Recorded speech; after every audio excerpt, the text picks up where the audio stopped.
જાડા મઠિયા, જેને થાપડા પણ કહેવાય છે, તે આજે બનાવીશું.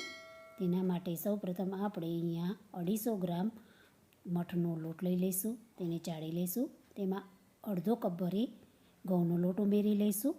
તેને પણ ચાળી લઈશું. હવે તેમાં અજમો, તલ, સ્વાદ અનુસાર મીઠું, 2 ચમચી મરચું, 2 ચમચી તેલનું મોણ ઉમેરીશું. અહીંયા તેલનું મોણ વધારે ન ઉમેરવું. બધું લોટમાં બરોબર મિલાવી લઈશું.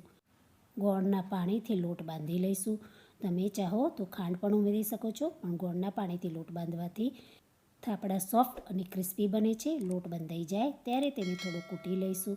લોટને કૂટવો ખાસ જરૂરી છે. હવે તેને થોડો ખેંચીને સોફ્ટ કરીશું. લોટને ખેંચવો પણ બહુ જરૂરી છે, જેથી લોટ એકદમ સ્મૂધ થશે.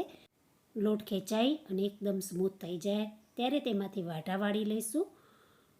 વાટાને આપણે હવે ચક્કાની મદદથી કટ કરી અને તેના લુવા પાડી લઈશું. એક સરખા લુવા પાડી એક બાઉલમાં લઈ લઈશું.